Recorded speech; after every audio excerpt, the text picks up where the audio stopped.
Hey Hoover Cardinals, welcome back to the Nest. Last week, Drew and I were on assignment, but now we're back in action. This week, we have stories on JROTC honoring veterans for Veterans Day, senioritis, and a fumigation that will occur at Hoover.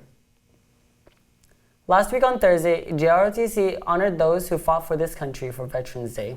Giovanni brings us the story. JROTC celebrated Veterans Day on the track last Thursday to give appreciation to their teachers and veterans all over the world. Jose Sanchez, the Commander Sergeant Major, gave a speech about the history of Veterans Day. Veterans Day, formerly known as Armistice Day, is a day in which we honor our military personnel, a day to remember and pay respect to all the men and women that died serving our country in a war and at times of peace. It's fitting that the recurring anniversary of this date should be commemorated with thanksgiving and prayer and exercise designed to perpetuate peace through goodwill and mutual understanding. Therefore, it should be requested to issue a proclamation calling upon the officials to display the flag of the United States on all government buildings on November 11th, and inviting the people of the United States to observe the day in schools and churches and other suitable places with appropriate ceremonies of friendly relations with all other people. While Isabel Rangel, the battalion commander, gave thanks to their teachers for their service in our military. Cadets per year. We thank you, Lieutenant Colonel Lovings, for your service and dedication to this country and this battalion. Thank you, First Sergeant Mercado, for your service to this country and dedication to all the cadets. Thank you for your service and dedication to our country and our program. Reset! Arms! Thank you for your service. Order! Arms! Lieutenant Colonel Michael Lovings, First Sergeant William Mercado, and Master Sergeant Jose Ruiz, thank you for defending our country. Seniors, have you caught senioritis yet? Beware, it's a deadly disease. Drew asked Hoover seniors about this epidemic. Senioritis, a deadly disease affecting 100% of students in the final year of high school. It's a disease that causes a decline in motivation and performance, followed by a long period of apathy. Its side effects include laziness, skipping classes, and failing to try hard on tests or writing coherent essays. How many people do you know have senioritis, and how severe is it? Find out now. When did you start to feel senioritis? I started to feel senioritis the moment I walked into school on the first day, just thinking about all the abs and stuff. I started feeling senioritis like the first week of school. I would say like during the summer because I just felt all the pressure coming down. The first day of school. What advice do you have for your underclassmen?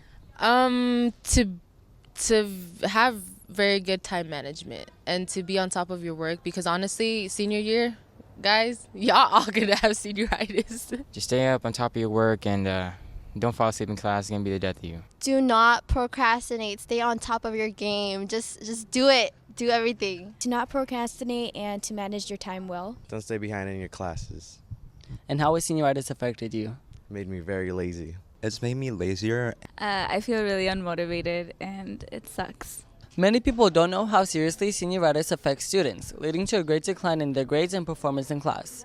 Now, we're not the first generation to experience senioritis, so let's find out how senioritis has affected past generations. Have you noticed any of your seniors affected by senioritis? Yeah, it's coming on a little early. You can just see it, the way they're acting, especially when you say, oh, this is what you need to do, and they kind of give you the eye roll. Oh, like, oh my gosh. Did you have senioritis in high school, and how did you cope with it? I sure did. I had senioritis my first semester, and then I failed American government, and I had to retake it second semester, so that really kicked my butt. What do you think causes senioritis? It's that long journey. It's a 4-year long journey, and you're finally at the end, and you know it's right there, you know, and you're just like, do I have to do another assignment? Do I have to do another essay? You know. Thank you. You're welcome. Anytime. The only known cure for senioritis is graduation, something that all seniors look forward to, but here are a few ways you can stay on top of your game until then. 1. Stay organized. Prioritize the things you do, what comes first in your life, and what matters the most. 2. Take care of yourself. In the previous step, I said to prioritize, but you should be at the top of your list. Your own physical and mental health comes before anything.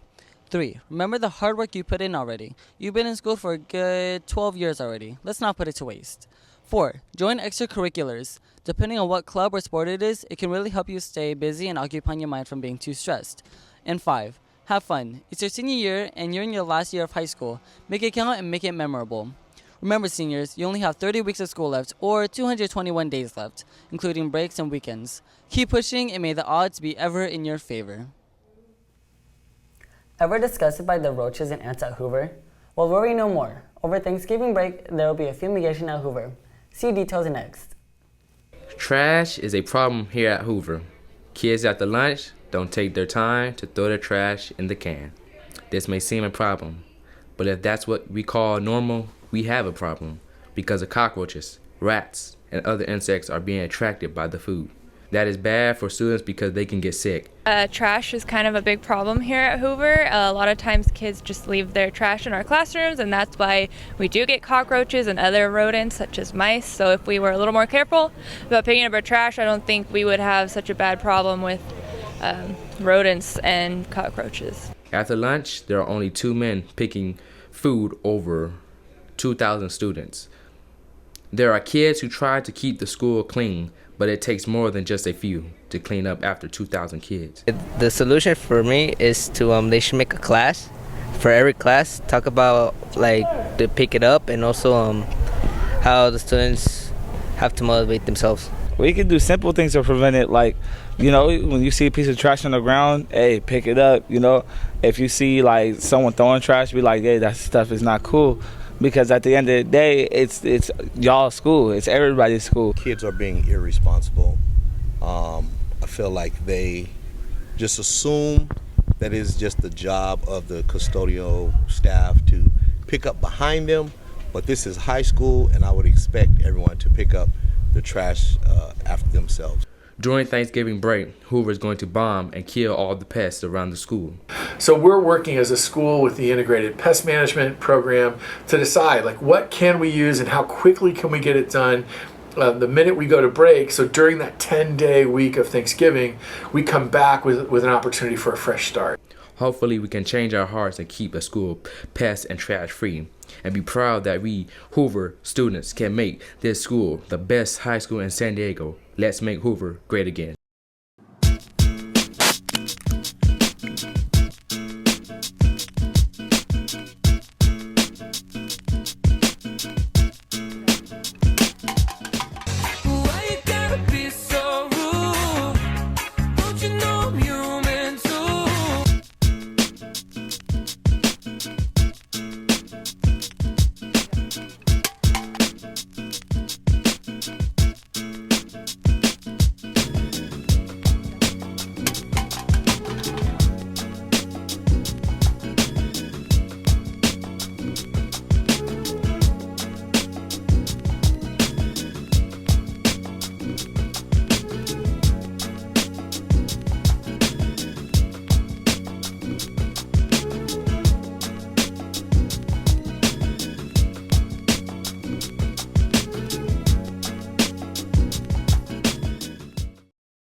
CLNS News Entertainment Student Television. Key Club has many Hoover students taken by a storm. We asked Key Club advisor Ms. Vest for more insight on the hot seat.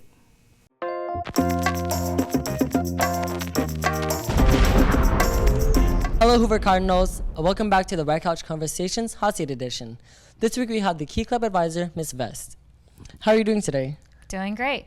So have you ever done anything like this? No, I have not. All right, so let's get you some experience and get right into it. How does it feel to be the new Key Club advisor? It feels overwhelmingly great. What made you want to lead the Key Club organization at Hoover? Last year when the advisor left, the kids asked me to be advisor, and I said sure. How do you feel the students in Key Club like it here? I think that they enjoy the club, and we have a good turnout to different volunteer events. What types of activities does Key Club usually do? We do beach cleanup, we participate at community events and parades, and also pass out water at 5Ks. So we hear that PTP is a program that Key Club raises money for. So what is PTP? PTP is the Pediatric Trauma Program that supports families financially when their children are in the hospital. Do you feel that Key Club members here are motivated to raise money for PTP? Yes, I do. We've had a lot of students fundraise through UNICEF. How have you taken a liking to Key Club? I enjoy it. It's a lot of work, but it's good work. Do you feel like Key Club is a beneficial organization for high school students? Yes. Giving back to the community is an awesome thing to do, and the earlier you do it, the better. How can students keep up with Key Club after high school? On college campuses, they have a program called Circle K, which is also affiliated with Kiwanis, which is the adult Key Club. Unfortunately, we have run out of time, and I'll see you guys next week on the Red Couch Conversations.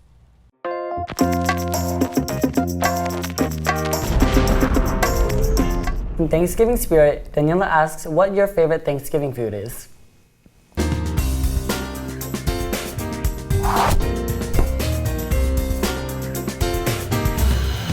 Welcome back, Cardinals. This week on QQ, we want to know, what's your favorite Thanksgiving dish? Well, you know me. My favorite Thanksgiving food is turkey. It's beef. Yammies. Mac and cheese? Mac and cheese. I like turkey. Mashed potatoes. Turkey. Ham mixed with mashed potatoes. I like the turkey. Oh, pumpkin pie. Mac and cheese. I like mashed potatoes. Turkey. Everything. Yeah, because it's pretty good. Mostly the chicken. Yeah. What chicken? It's turkey. No, turkey. It's the same thing. Favorite Thanksgiving food? I like eating mole for Thanksgiving and tamales. Pumpkin pie with some ice cream. Mine is ham. I love ham. Dressing in cranberry sauce. The ham, you know what I'm saying? Stuffing. Macaroni and cheese, you feel me?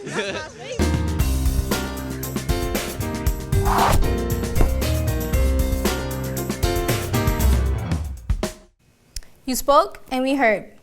This week, Lisa and Fung take us on a taco journey. Welcome back, Cardinal. In this week's episode, we're bringing you guys to a very special place, the Alexis Seafood. This is located at the Fairmount Avenue behind the Argo gas stations. This place is perfect for students who are looking for a place to hang out while getting some cheap but delicious Mexican food. Our favorite are the crazy tostadas and fish tacos, but upon a request, you could get a free cup of soup. For those digging some spicy taste, we have a variety choice of hot sauce. This place opens 7 days a week from 10 a.m. to 7 p.m. We would give it a 9 out of 10.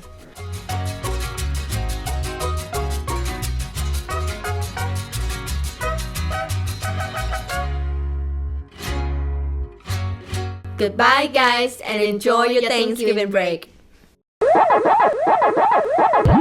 Introducing our first student spotlight of the year, we have Dulce Perez.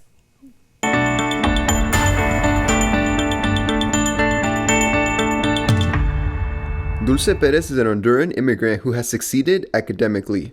She is the president of the Academic League, vice president of Cardinal's Interact, and has over 200 hours of community service. It is very amazing to think that I moved to the country less than 3 years ago this November, but it was a real challenge socially to be able to connect with people. Dulce is actually a really good representative of our program, as she's really taken advantage of all the opportunities that we provide for our students. Not only she's involved in our program, but on campus, she's a really good representative of what the program can do for students. So in terms of Dulce, we're really proud of her. We're really excited as we see her go through the application process to apply to college. We know that all her work will pay off, and we wish her the best of luck, and it's all going to be worth it. Academic League is a trivia-like competition. I've been lucky enough to have a great team the last 2 years. Actually, last year we had one of our best seasons in the 6 years that the program has been up. This year, we're working really hard to do even better than we did last year. We have worked with Adams Elementary many times, in which we help the after-school programs when they have events for parents, and it really allows you to give back to your community. That's why I love Cardinal's Interact, because it gives you and it allows you to give back.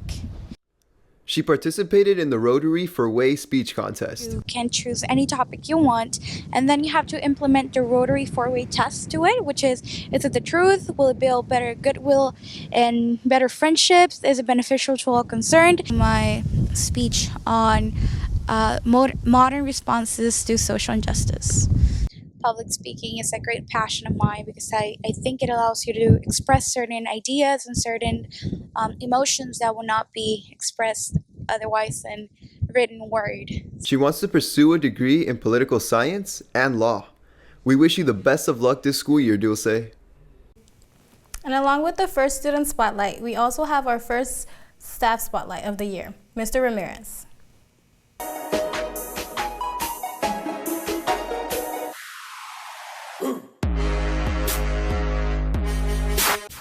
Hi Hoover Cardinals, my name is Dorothy Gaeta, and today's spotlight will be given to our Vice Principal, Mr. Carlos Ramirez. He's not only just a Hoover staff, he's a former Cardinal, a friend, and part of our Cardinal family. What has been your best experience at Hoover?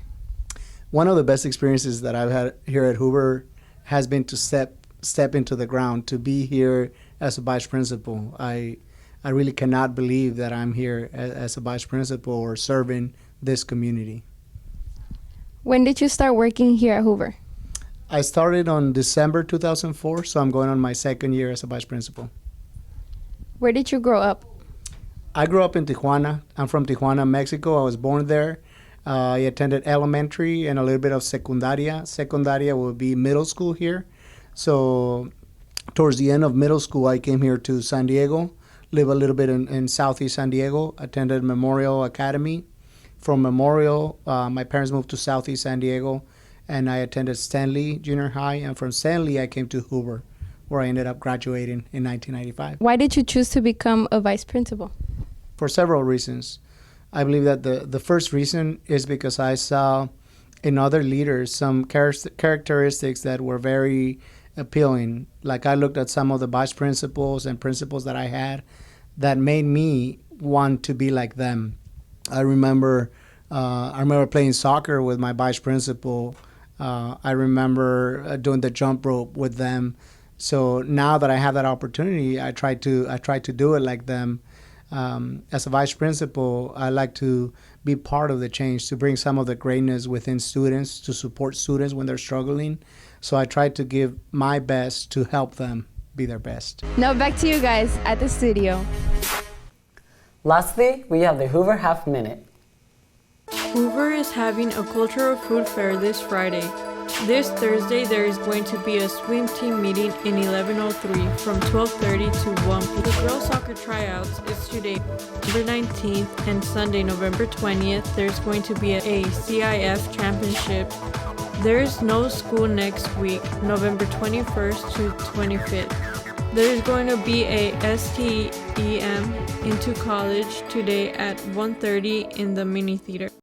Have a safe Thanksgiving break and be sure to give thanks for what you have in life. We are privileged to have what we have today, from food to a roof over our heads. See you guys when we come back from break.